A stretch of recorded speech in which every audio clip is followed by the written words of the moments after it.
दोस्तों, आज की स्टोरी से आपको ऊर्जा के साथ ताकत मिलेगी, जिसके माध्यम से आपको बुद्धिमान बनने से कोई नहीं रोक पाएंगे। धीरे बोलो, कोई सुन ना ले। यह बात हम सबके कानों में पड़ी होगी और हमारे मुंह से भी निकली होगी, लेकिन सोचने की बात यह है कि ये वाक्य कब कब हमारे मुंह से निकलता है और कब कब हमारे कानों में, क्योंकि ऐसे कम ही गुप्त राज होते हैं जो हम दूसरों के कानों में पड़ने नहीं देना चाहते। अक्सर परिवार में अशांति का कारण हम स्वयं ही होते हैं।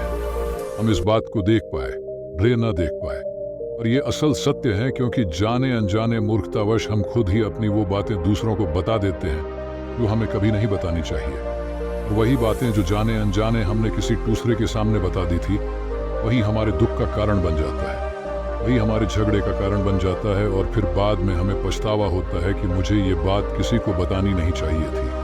मेरी ही गलती हुई कि मैंने जाने अनजाने ये बात सभी को बता दी।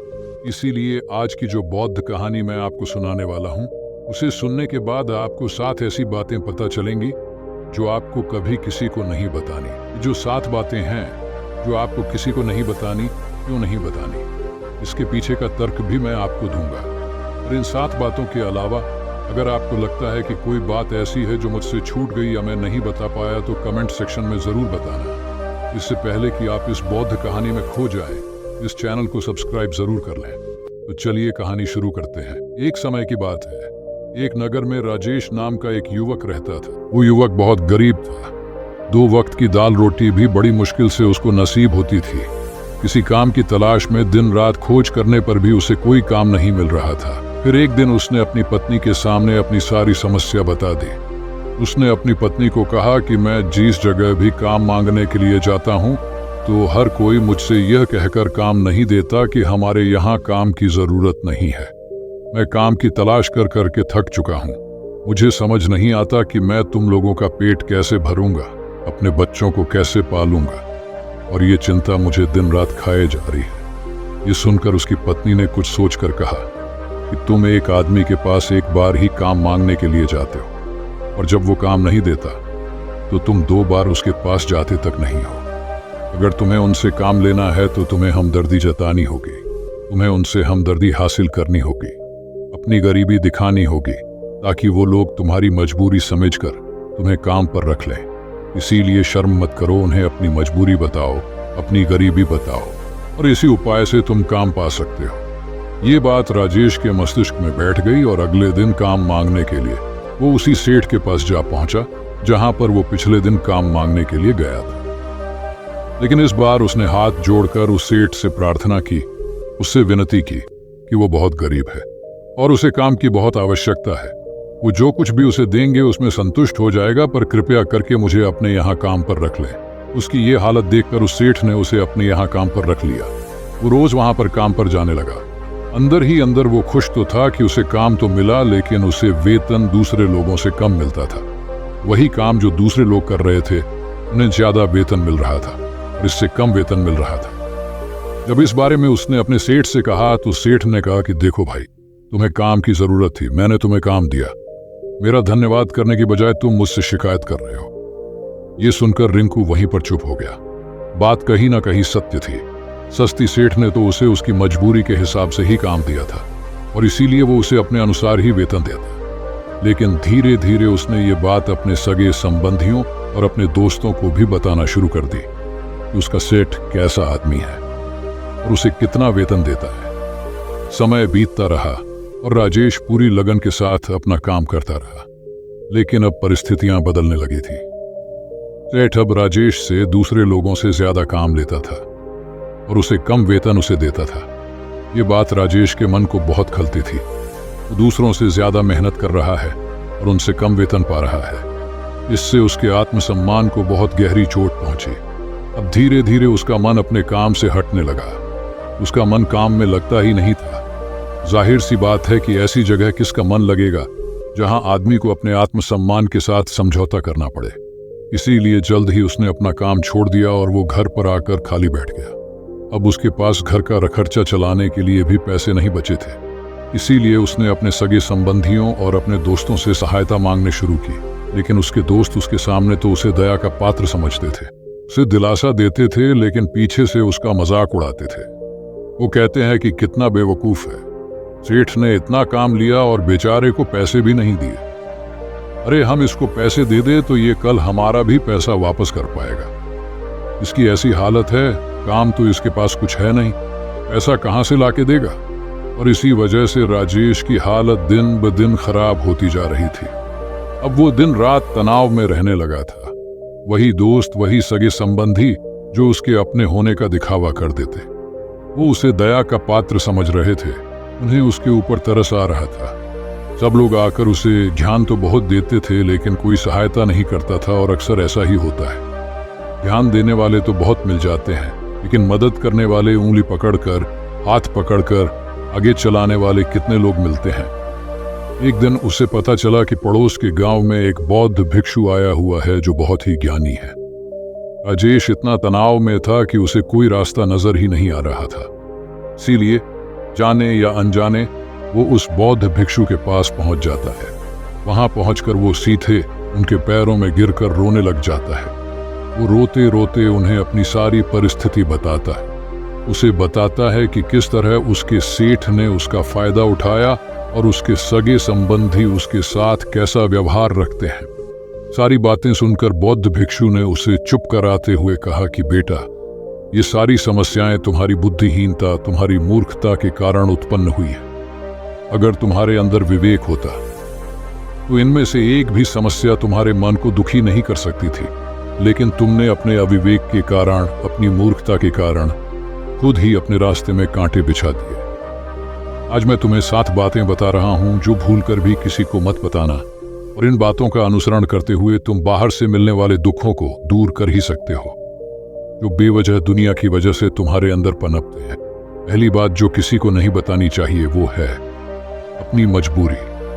अपनी मजबूरी का दिखावा करके दूसरों का दया पात्र बन के उनकी सहायता लेने की गलती कभी मत करना।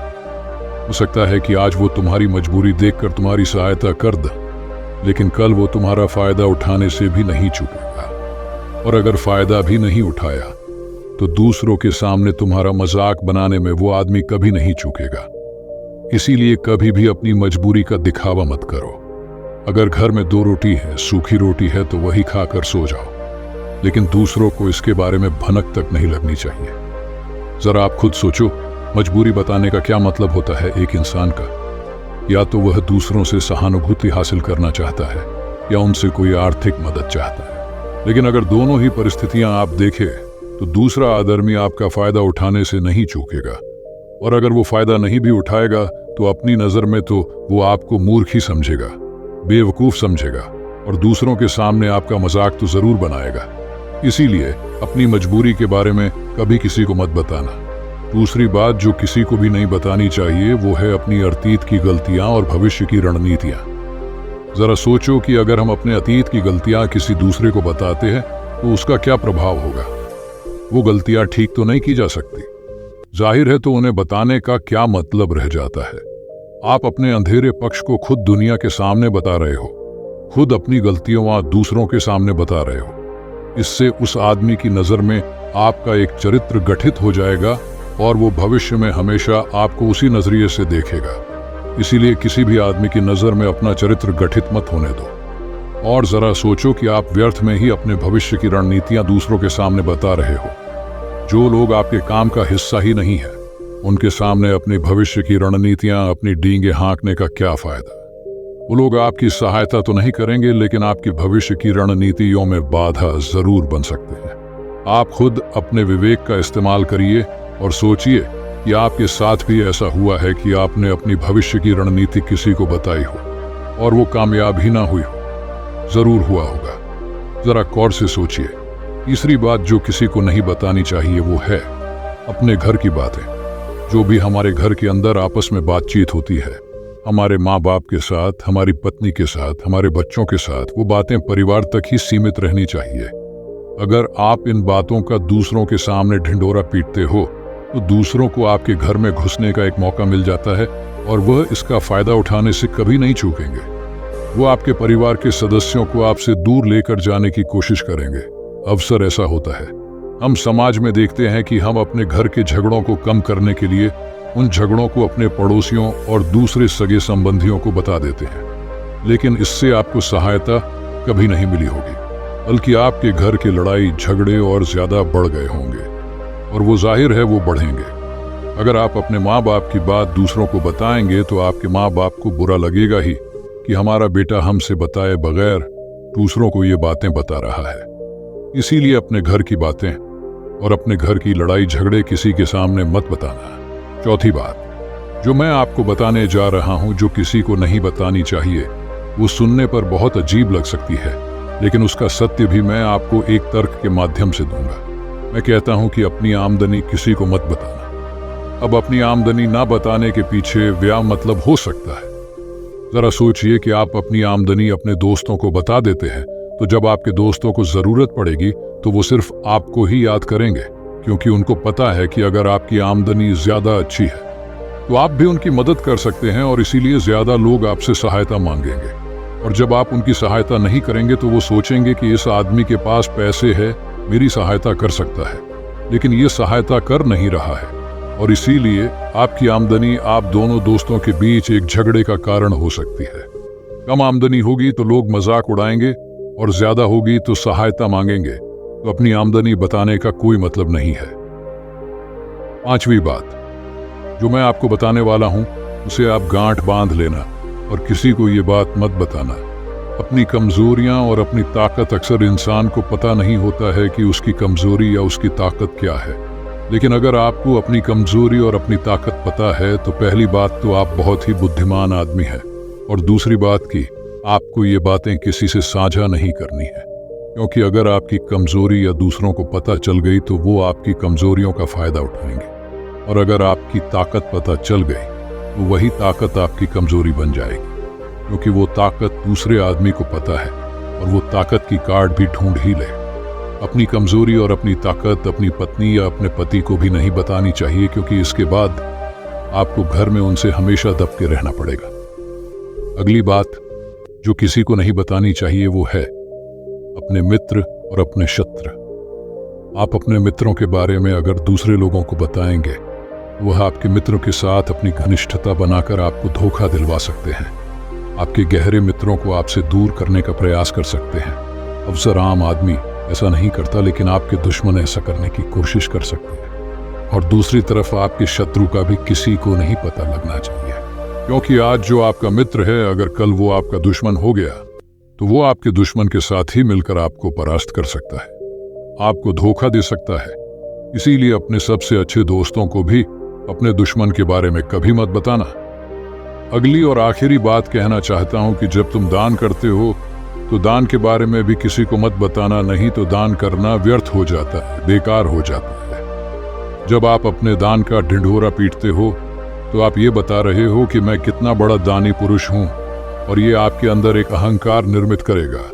इसीलिए दान गुप्त रूप से किया जाए उतना ही अच्छा होता है, उतना ही फलदायी होता है। जब आपका बायां हाथ दान कर रहा हो तो दाएं हाथ को बिना पता चले कि बायां हाथ दान कर रहा है। ये 7 बातें जो बौद्ध भिक्षु ने राजेश को बताई, इनमें संसार के सभी सिद्धांत छिपे हुए हैं। इन बातों का अनुसरण करते हुए आप अपने घर में सुख शांति बना सकते हैं, और घर के इजगड़े हमेशा के लिए दूर कर सकते हैं। आप इन बातों के बारे में अपने विवेक से भी सोचेंगे तो आपको यह बातें सच मालूम पड़ेगी। हमारा कहानी सुनाने का मकसद यही है कि आपका विवेक जागृत हो। आप खुद उन बातों के बारे में सोचें जो हम आपको बता रहे हैं, और अगर हम गलत है तो आप कमेंट सेक्शन में वो बात जरूर बताएं जिस पर हम गलत हैं। और इनके अलावा भी अगर आप कुछ जानते हैं तो उन बातों को भी कमेंट सेक्शन में जरूर डालें। तो दोस्तों, कैसी लगी आपको ये कहानी कमेंट सेक्शन में जरूर बताना। तो मिलते हैं अगली कहानी में, तब तक के लिए अपना ख्याल रखें।